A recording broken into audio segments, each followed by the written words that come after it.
Hello guys, कैसे हैं आप सभी। So guys, mirror of common errors से आज हम लोग पहुंच चुके हैं सेट नंबर 35 पे। ये आपका सेट पेपर है BSRB लखनऊ क्लर्क एग्ज़ाम का। इससे पहले मैं आपको 34 तक सेट सोल्व करा चुका हूँ। ये 1992 में आया हुआ एक एग्ज़ाम पेपर है। सो गाइस, बुक चल रही है आपके स्टार्टिंग से और एंडिंग से भी, दोनों तरफ से हमने बुक चला रखी है, आपको पता है जैसा कि, और बहुत मज़ा आ रहा है पढ़ते हुए, काफ़ी अच्छा लग रहा है। मुझे भी बहुत मज़ा आ रहा है पढ़ाने में, आपको भी बहुत मज़ा आ रहा है बच्चों पढ़ने में। सो यहाँ पे आज का पहला क्वेश्चन है, कह रहा है कि ऑल द पीपल, ध्यान से देखिएगा बच्चों, all the people living in the house including the servant was invited here. ज़रा ध्यान दीजिएगा सेंटेंस पे, अगर आप ढंग से ध्यान देंगे तो ये सेंटेंस आपका है, अन्यथा ये आपसे गया। कह रहा है कि all the people, all the people. बच्चों, ऑल और होल ये दो वर्ड हैं आपके, जो लगता है टोटल के लिए। किसके लिए लगता है? टोटल के लिए। ऑल माने भी सब, होल माने भी सब। एक छोटी सी बात मैं आपको बता दूं कि ऑल के तो बाद दा लगता है और होल से पहले दा लगता है, ये ध्यान रखें। एक छोटी सी बात मैंने आपको एक्स्ट्रा बताई, ऑल के बाद दा लगता है आपका, होल से पहले दा लगता है आपका। द होल कंट्री ऐसे बोल सकते हैं आप, और all the country, all the countries, all the countries. तो आप इस तरह से इसको जो है डिवाइड कर सकते हैं। बड़ा प्यारा रूल है, all the people, all the people.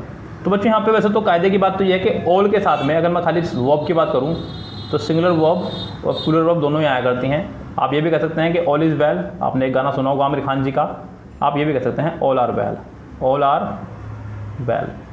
All is well का मतलब होता है कि समथिंग, मतलब किसी वस्तु के लिए, यानी कि एवरीथिंग इज़ वेल कह सकते हैं आप, everything is well. All is well मतलब एवरीथिंग इज़ वेल। लेकिन ऑल आर वेल का मतलब हो जाएगा पीपल से। किससे हो जाएगा आपका? ऑल पीपल आर वेल, ये कहना चाह रहा है, सभी कुछ ठीक है। सो बच्चों यहाँ पे ऑल के साथ में सिंगुलर वर्ब और प्लूरल वर्ब दोनों ही आ सकती हैं, इंडिविजुअल। लेकिन अगर आपको नाउन लगाना हो तो ऑल के साथ में हमेशा प्लूरल नाउन का ही इस्तेमाल करते हैं और फिर प्लूरल वर्ब का इस्तेमाल करते हैं। किसका? प्लूरल वर्ब का। ऑल के साथ में प्लूरल नाउन और प्लूरल वर्ब का इस्तेमाल करते हैं। कह रहे हैं कि ऑल द पीपल लिविंग, अभी यहाँ पे सेंटेंस में ऑल द पीपल लिविंग, यानी कि अभी तक यहाँ पे वर्ब आई ही नहीं है। यहाँ पे ये पूरा सब्जेक्ट का काम करेगा। इन द हाउस, ये आपका एक प्रपोजिशन है, इसे आप कट कर देंगे। Including the servant, including the servant. बच्चों, इंक्लूडिंग भी एक प्रपोजिशन ही है आपकी, तो ये भी आपका खत्म। यानी कि जो वर्ब आ रही है आपके आगे वॉज, ये आपकी ऑल द पीपल के हिसाब से है। किसके हिसाब से है? ऑल द पीपल के हिसाब से। सो ऑल द पीपल के हिसाब से वॉज नहीं, आपकी वर्ब होनी चाहिए बच्चों, तो सेंटेंस ठीक होगा। यानी कि मैंने आपको कुल मिला के बता दिया कि सेंटेंस के अंदर जो मेन वैल्यू है बच्चों, वो सब्जेक्ट की है और वर्ब की है और ऑब्जेक्ट की है। पहले आप इसी पोर्शन को चेक क्या करें, प्रपोजिशन के बाद वाले पार्ट को आप कट करते हुए आगे बढ़ते चले जाएं, सेंटेंस आपके लिए अपना आप ईजी होता चला जाएगा। अगर आप ये काम नहीं कर रहे हैं तो सेंटेंस को आप टफ बनाते चले जाएंगे, आपके लिए सेंटेंस को सोल्व करना मुश्किल ही नहीं, नामुमकिन भी हो जाएगा। आप प्रिपोजिशन बेस पे सवाल नहीं सोल्व कर सकते बच्चों, इसलिए मैं अक्सर प्रिपोजिशन के बाद वाले पार्ट को जो है कटवा देता हूँ, जिससे कि आपको थोड़ा सा ईजी पड़ जाए बच्चों। Yes student. तो फिलहाल अगर बात करूँ मैं एरर की, तो इस सेंटेंस के डी पार्ट में आपके फिलहाल एरर रहेगी। इस सेंटेंस का डी पार्ट रहेगा रॉन्ग। चलते हैं नेक्स्ट सेंटेंस की तरफ। नेक्स्ट सेंटेंस क्या कह रहा है? कह रहा है कि Mahesh thought that he would pass in the dash, जो भी है आगे। महेश थॉट दैट, बच्चों फिलहाल यहाँ पे इतने की बात करूँगा मैं, तो थॉट जो है सेकंड फॉर्म में थिंक की, उसका में वुड जो है वो सेकंड फॉर्म में विल की। किसकी? दैट, यानी कि यहाँ पे ऐसे कंजक्शन काम कर रहा है, तो दैट के दोनों तरफ, इधर भी और इधर भी, पास्ट में सेंटेंस।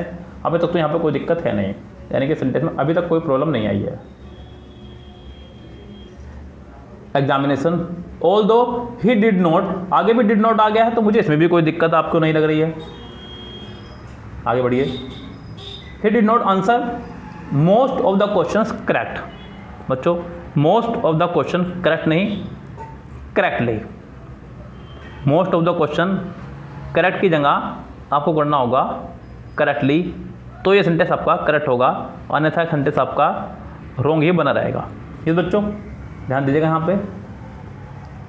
करेक्ट जो है आपका एक एडजेक्टिव है, और मैंने आपको बताया हुआ है कि एडजेक्टिव में जब आप ly लगा देंगे तो बन जाएगा आपका एडवर्ब। इसका मतलब ये कन्फर्म है कि करेक्टली जो है आपका एक एडवर्ब है। यस बच्चों, तो यहाँ पे ये आपको क्वालिफाई कर रहा है, कह रहा है कि although he did not answer most of the questions correct, तो ये आंसर को क्वालिफाई कर रहा है। आंसर आपका एक वर्ब है, और वर्ब को क्वालिफाई करने के लिए आप लगाते हैं एडवर्ब। क्या लगाते हैं? एडवर्ब। तो इस सेंटेंस की भी हो जाएगी आपके डी पार्ट में ही error. The robbers were caught just as they were about to escape from the jail. तो बच्चों यहाँ पे एक छोटी सी बात आपको सीखने को मिलेगी। यहाँ पे एक चीज़ तो पहले समझे आप, रोबर्ट्स के लिए उसने वर लगाया जो कि ठीक है, और वोज वर के साथ थर्ड फॉर्म लगाया वो भी ठीक है। क्योंकि बी की फैमिली के साथ में आप या तो आईएनजी फॉर्म या थर्ड फॉर्म का ही इस्तेमाल करते हैं, ऐसा मैं आपको पहले भी कई बार बता चुका हूँ। बी की फैमिली यानी कि बच्चों जो जानते हैं ज़रा मेरे साथ साथ बोल लेंगे, मुझे पता तो नहीं चलेगा लेकिन आपके मन को संतुष्टि मिलेगी बच्चों, ध्यान रखना। शुरू करते हैं मेरे साथ साथ। बी की फैमिली में सबसे पहले आपका आता है इज़, बोलिए, am, are, was, were, be, being, बिल्कुल बी तो वहाँ पर अपना भी इंक्लूड हो जाएगा ना। तो ये 8 मेंबर है बी की फैमिली में। यहाँ पे थर्ड फॉर्म लगाइए, बिल्कुल ठीक है। आगे कह रहा है कि just as they were about to escape from the jail, जैसे कि आपका स्केप आया, स्केप का मतलब होता है भागना। क्या होता है स्केप का मतलब? भागना। स्केप, सफ़र, एब्सटेन, रिफ्रेन, प्रिवेंट, ये कुछ वर्ड है जिनके साथ हमेशा प्रपोजिशन आप फ्रॉम का ही इस्तेमाल करेंगे और अन्य प्रपोजिशन का इस्तेमाल नहीं करेंगे। तो उसने फ्रॉम भी लगाया, लेकिन यहाँ पे फिर गलती क्या है? जब सब कुछ ठीक है तो बच्चों गलती है यहाँ पे द जेल में। बच्चों कुछ बिल्डिंग ऐसी हैं जो, जैसे कि आपका स्कूल हो गया, college, university, church, temple, mosque, hospital,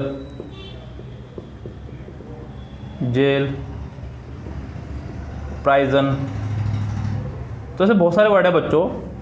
ये बिल्डिंग वो बिल्डिंग है जहाँ पे अगर आप वही काम करने जा रहे हैं जिस काम के लिए बिल्डिंग बनी है, तो आप इनसे पहले दा का इस्तेमाल नहीं करेंगे। अगर आप कुछ और करने जा रहे हैं तो आप दा का इस्तेमाल करेंगे। तो यहाँ पे जेल से भागा है कैदी, और बच्चों कैदी जेल से ही भागेगा, कहीं से तो भागने से रहा, तो यहाँ पे जेल से पहले दा नहीं लगाएंगे। नेक्स्ट देखिए, कह रहा है कि nobody believed him when he said that his son was gone out of the country. किसी ने उसकी बात का बिलीव नहीं किया जब उसने बताया कि उसका सन जो है आउट ऑफ कंट्री गया हुआ था। नोबडी बिलीव्ड हिम, ध्यान दीजिएगा, nobody believed him when he said that his son was gone out of country. So बच्चों यहाँ पे सी पार्ट में आप वोज की जगह, बिकॉज सेंटेंस पूरा पार्ट में चल रहा है, बिलीव्ड यानी कि सेकंड फॉर्म है, सैड आपके सेकंड फॉर्म है, आगे वोज भी सेकंड फॉर्म है, लेकिन वोज गोन की जगह आप इसको हैड गोन बनाएंगे। सिंपल सेंटेंस पैसिव ना बना करके आप इसे हैड गोन बनाएंगे, ज़्यादा बेस्ट रहेगा। ये अभी मैंने डायरेक्ट इनडायरेक्ट का एक वीडियो अपलोड किया है यूट्यूब पे, आप वहाँ से देखेंगे। आपको हो सकता है कि इसके बाद मिले या इससे पहले मिल जाए वीडियो, वो बाद ही मिलेगा वैसे तो देखेंगे आपको क्लियर होगा सब चीज़ें। कह रहा है कि as soon as he open the old wooden box then a rat jumped out of it. जैसे ही उसने वो खोला बक्सा, उसके अंदर से चूहा बाहर निकला। बच्चों आपने एक स्ट्रक्चर पढ़ा होगा नो सूनर का। नो सूनर के साथ में हम लोग डिड या हेड का इस्तेमाल करते हैं।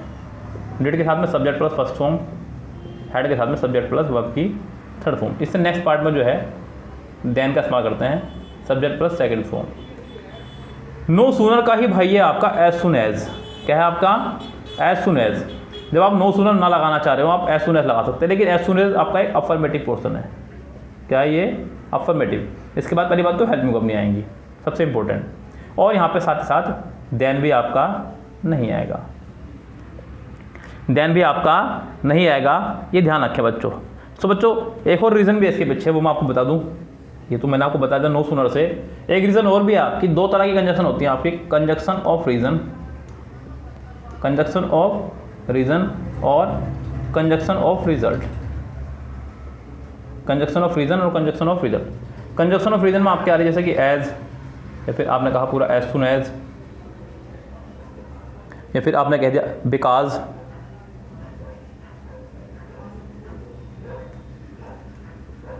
सिंस, फॉर, ये सब आपकी कंजक्शन ऑफ रीजन है। कंजक्शन ऑफ रीजन में आपकी आती है बच्चों हैंस, देयरफॉर, सो बच्चों एक ही सेंटेंस में कंजक्शन ऑफ रीजन और कंजक्शन ऑफ रिजल्ट एक साथ नहीं आ सकती। ये भी इसके पीछे एक रीज़न था, तो यहाँ पे इस वजह से भी नहीं आएगा बच्चों। तो फिलहाल कुल मिला के बात यह है कि आपको तो गलती निकालनी है सिर्फ, और गलती आपकी सी पार्ट में है। सी पार्ट में आपको ध्यान नहीं लगाना है। इस स्टूडेंट चलिए नेक्स्ट सेंटेंस पे। नेक्स्ट सेंटेंस भी कुछ उसी फॉर्मेशन पे ही है जिस फॉर्मेशन पे होता है आपका no sooner. Hardly, hardly scarcely का रूल भी बच्चों यही है। अगर आप लोग हार्डली स्कार्सली से सेंटेंस को कनेक्ट कर रहे हैं तो आपको डिड या हैड में से कोई भी एक शुरू में लगाना होगा। यहाँ पे सब्जेक्ट प्लस फर्स्ट फॉर्म, यहाँ पे सब्जेक्ट प्लस थर्ड फॉर्म का इस्तेमाल करते हैं। और नेक्स्ट पार्ट में वैन के साथ में सेकंड फॉर्म का इस्तेमाल करेंगे। किसका इस्तेमाल करेंगे? सेकंड फॉर्म का। हार्डली डिड शी वेंट, तो यहाँ पे उसने कहा hardly did she went, went नहीं बच्चों फर्स्ट फॉर्म। क्या है कि यहाँ पे फर्स्ट फॉर्म, तो वेंट को आपको करना होगा गो, तो ये सेंटेंस करेक्ट होगा। फिलहाल इसके तो पहले ही पार्ट में हो गई है आपके एरर, सेंटेंस शुरुआत में ही हो गया एरर। लेकिन क्या आगे स्ट्रक्चर सही है जो मैंने बताया था? बिल्कुल देखते हैं बच्चों। मैंने कहा कि हार्डली स्कार्सली के साथ में आपका आता है डिड, बिल्कुल है। डिड के साथ आएगी वर्ब की फर्स्ट फॉर्म, जो कि हम लोग ठीक कर चुके हैं, very good. Out of her house, फिर आपका आता है वैन, वैन भी है। नेक्स्ट पार्ट में आएगी सेकंड फॉर्म, सेकंड फॉर्म भी है। बस जितना आपको चाहिए था उतना आपको प्रभु ने दे दिया, आपकी अब कोई समस्या बाकी नहीं रही। यानी कि सेंटेंस में अब कोई एरर नहीं है। चलते हैं नेक्स्ट सेंटेंस पे, सेंटेंस नंबर 7 पे। कह रहा है कि the faster he completes the work given to him the largest will be his profit. जितना जल्दी वो काम को तेजी से करेगा उतना ही ज़्यादा उसका प्रॉफिट भी होगा, ये कहना चाह रहा है बच्चों। बच्चों एक कंपैरेटिव डिग्री का एक रूल है, जब दो सेंटेंस कंपैरेटिव डिग्री से जुड़ते हैं तो हम लोग पढ़ते हैं द प्लस कंपैरेटिव डिग्री, जो भी होगा आगे, और फिर से द प्लस कंपैरेटिव डिग्री। जैसे कि आपने कहा द हायर यू गो, सुनना बच्चों मेरी बात को, सेंटेंस 3-4 बोलूँगा तो इसलिए लिख नहीं पाऊंगा। The higher you go the cooler you feel, जितना ऊंचा जाओगे उतना ही ठंड महसूस करोगे। आपने कहा the more you get the more you want, जितना ज़्यादा मिलता चला जाता है उतनी ही ज़्यादा जो है लपस्या बोलते हैं इसको, लालच को, वो बढ़ती चली जाती है। ऐसे यहाँ पे the faster he completes the work given to him, the largest नहीं, यहाँ पे भी द लार्जर होना चाहिए था। क्या होना चाहिए था आपका यहाँ पे? The larger. यानी कि इस सेंटेंस के सी पार्ट में फिलहाल आपकी एरर बनी हुई है। आप यहाँ से लार्जेस्ट को हटा करके लार्जर कीजिएगा, सेंटेंस आपका अपने आप ठीक हो जाएगा बच्चों। नेक्स्ट सेंटेंस पे चलिए। नेक्स्ट सेंटेंस क्या कह रहा है? कह रहा है कि there has not been any rainfall in this part of the country since the last 2 years। बच्चों सेंटेंस में उसने देयर हैज़ नॉट बीन लगाया। सेंटेंस में जब भी हैज़ बीन, हैव बीन या हैड बीन में से किसी एक की बात होगी तो आप समझ जाना कि सेंटेंस में समय की बात हो रही है। किसकी बात हो रही है? समय की। क्योंकि टाइम सिर्फ 4 ही कंडीशन में तो आता है। टाइम के आप सिर्फ और सिर्फ 4 कंडीशन में इस्तेमाल करते हैं, वो आपको बताऊंगा एक दिन, यहाँ नहीं बताऊंगा फिलहाल अभी। तो यहाँ पे बच्चों उसने आगे लगाया सिंस या 4 प्लस टाइम, दिख रहा है आपको? सिंस या 4 प्लस टाइम, इनके साथ रूल चलता है बच्चों।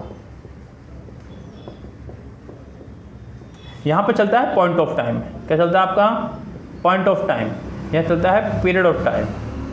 हिंदी में बच्चों बता दूँ, यहाँ पे चलता है निश्चित समय। क्या चलता है आपका? निश्चित समय। और यहाँ चलता है आपका अनिश्चित समय। क्या चलता है? अनिश्चित समय। अब बच्चों थोड़ा सा और बता दूं आपको, क्योंकि कुछ बच्चे ऐसे हमारे जो बेचारे नहीं पता निश्चित समय में क्या आएगा।